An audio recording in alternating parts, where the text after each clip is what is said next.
என் இனிய உறவுகள் அனைவருக்கும் வணக்கம். அறுபடை வீடுகளில் இரண்டாவதாகவும் கடற்கரை ஓரத்தில் அமைந்த ஒரே படை வீடாகவும் அசுரரை அழித்து தேவரை காத்த இடமாகவும் இருப்பதுதான் திருச்செந்தூர். திருச்செந்தூர் முருகன் கோவில் கடற்கரை ஓரத்திலிருந்து ஒரு 150 அடி தூரத்துல தான் இருக்கும். 2000 வருஷமா இதுவரை எந்த ஒரு இயற்கை சீற்றமும் அந்த கோவிலை தொட்டதே இல்லைன்னு சொல்லலாம். இன்னைக்கு இந்த வீடியோல திருச்செந்தூர் முருகன் கோவிலோட சிறப்புகளும் அதிசயங்களையும் பத்தி தான் பார்க்க போறோம். பல அதீத சக்திகளை பெற்ற சூரபத்மன் என்ற அரக்கன் தேவர்கள் மக்களுக்கு பயங்கர தொல்லிகளை கொடுத்துட்டு இருந்தான். இவனை அழிக்கிறதுக்காக முருகப்பெருமான் தன் படை வீரர்களுடன் போரிட்ட இடம் தான் திருச்செந்தூர்.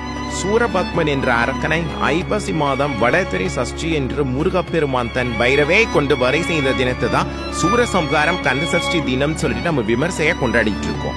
இந்த திருச்செந்தூரை குருஸ்தலம் அப்படின்னு கூட சொல்லுவாங்க. இங்க இருக்க முருகப்பெருமான கும்பிட்டா குரு பகவானோட அருளும் கிடைக்கும் அப்படின்னு சொல்லுவாங்க. அதற்கு ஒரு காரணம் இருக்கு. சூரபத்மனை அழிப்பதற்காக முருகப்பெருமான் தன் படை வீரர்களுடன் திருச்செந்தூர் கடற்கரைக்கு வந்தப்ப அந்த குரு பகவான் தவம் ஏற்றி கொண்டிருந்தார்.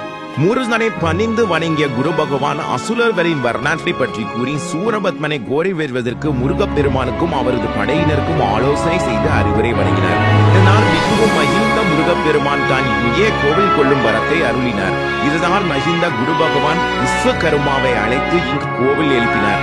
எனவேதான் இங்கே கோவில் கொண்டிருக்கும் முருகப்பெருமானை வணங்குவதால் குரு பகவானின் அருளும் நமக்கு கிடைக்கிறது. அதனால்தான் இந்த சிறந்த குரு பரிசார தலம் அப்படின்னு கூட சொல்றோம். பல வெற்றி உயர் பதவி அடைய விரும்புவர்கள் திருச்செந்தூர் முருகப்பெருமானுக்கு அபிஷேகம் செய்து வணங்க வேண்டும். குருவின் விளக்கத்தால் முருகப்பெருமான் சூரர்களிடம் போரிட்டு சூரபத்மன், சிங்க முகாசுரன், தாரகாசுரன் ஆகியோரை சம்ஹாரம் செய்து அவர்களை தம் பக்தர்களாக ஆட்கொண்டார். அதோடு அவர்களை சேவல் மற்றும் மயிலாக மாற்றி தன்னுடனே இருக்க அருள் புரிந்தார் முருகப்பெருமான். பகைவருக்கும் அருள் தெரியும் முருகப்பெருமான். இந்த கோயிலோட வரலாறு பத்தி பார்த்தோம். இனி இந்த கோயிலோட சிறப்புகளையும் அமெரிக்கா அவசியங்களை பத்தி பார்க்கலாம்.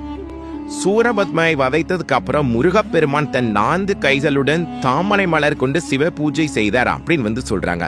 அதனால இன்னைக்கு பாத்தீங்கன்னா திருச்செந்தூர் மூலவரோட வலது கையில தாமரை மலர் இருக்கும். சிவ பூஜை செஞ்சு ஜடாமுடியோட தவ போடத்தை நிக்கிறாரு. இவரோட ஜபத்தை கலைக்க கூடாது அப்படிங்கறதுக்காக மூலவருக்கு தனி பிரகாரம் கிடையாது. மூலவர் தவ கோலத்துல இருப்பதாக ஐதீகம். அதனாலதான் அவர் கையில வேலும் பக்கத்துல தேலியாரும் இருக்க மாட்டாங்க. என்னன்னா சூரசம்ஹாரம் திருச்செந்தூர்ல நடந்தாலும் அது நடக்கிறதுக்கு மூல காரணமாய் இருந்தது சிக்கல்ல தான். அதுலதான் சிக்கல் சிங்காரவேலன் அப்படிங்கிற பேருக்குள்ள முருகப்பெருமானுக்கு உண்டு. சிக்கலில் வேல் வாங்கி செந்தூரை சம்ஹாரம் செய்து என்ற சொல் வழக்கு உண்டு. சக்திவேலின் வீரியத்தின் காரணமாக சிங்கார வேறவருக்கு வியர்வை உண்டாகும் அப்படின்னு இன்ன வரைக்கும் நம்பப்படுகிறது. அடுத்த சிறப்பு என்னன்னா இங்கே இருக்க அஷ்டலிங்கங்கள். கருவறையின் பின்புறத்தில் 5 லிங்கங்களும் கருவறைக்குள் பாத்தீங்கன்னா 3 லிங்கங்களும் இருக்கு. இதுதான் அஷ்டலிங்கங்கள் அப்படின்னு சொல்றாங்க. மூலவருக்கு பின்புறம் ஒரு சுரங்க அறை உள்ளது. முருகன் வழிபட்ட பஞ்சலிங்கங்கள் இங்கே நம்ம பார்க்கலாம். முருகன் சந்நிதியில் முருகனுடன் பஞ்சலிங்கங்களை கண்ணாலும் மற்ற லிங்கங்களை மனதாலும் பூஜிக்க வேண்டும். இங்க இருக்க அஷ்டலிங்கத்துல பஞ்சலிங்கத்துக்கு பூஜை நடக்காது. ஏன்னா முருகப்பெருமானே அந்த பஞ்சலிங்கத்துக்கு பூஜை செய்வதாக ஐதீகம். அதனால அது பஞ்சலிங்கத்துக்கு தனியா எந்த ஒரு அபிஷேகம் செய்ய மாட்டாங்க. திருச்செந்தூர்ல இருக்க ராஜகோபுரம் பாத்தீங்கன்னா ஆண்ட முழுவதுமே அணைக்கப்பட்டிருக்கும். சூரசம்ஹாரம் முடிஞ்சு தெய்வான திருமண நாள்ல மட்டும்தான் அந்த வாசல் திறக்கப்படும். நாளிக்கிணறு இது எப்படி உருவாச்சு அப்படிங்கிறதுக்காக ஒரு 2 கதைகள் சொல்றாங்க.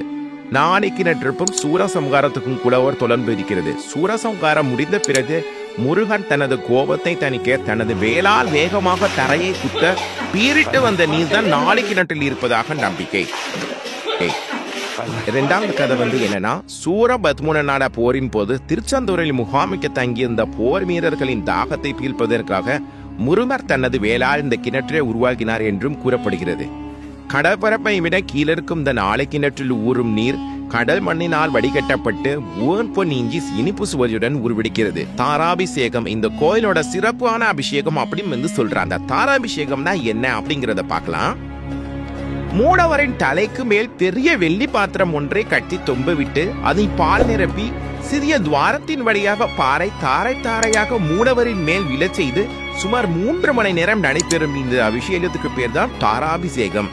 ரகசிய தீபாராதனை இரவு 9:45 மணிக்கு சுவாமிக்கு திரையிட்டு தீபாராதனை காட்டுகின்றனர். பிறகு ஆறுமுகனின் முன் பள்ளியறை சொற்களை வைத்து தீபாராதனை செய்வர். இதற்குதான் ரகசிய தீபாராதனை அப்படிங்கிற பேரு. தினமும் மத்தியானம் பாத்தீங்கன்னா உச்சிக்கால பூஜை முடிஞ்சதுக்கு அப்புறம் ஒரு பாத்திரத்துல பாலும் அன்னமும் எடுத்துக்கொண்டு போய் கடல்ல மேலத்தாளத்துடன் கரைக்கிறாங்க. இதற்கு பேர் தான் கங்கை பூஜை. இத்தலத்தோட சிறப்பம்சமே என்னன்னு பாத்தீங்கன்னா இலை விபூதி. எல்லா முருகன் கோயிலையும் விபூதியை பிரசாதமா கொடுப்பாங்க.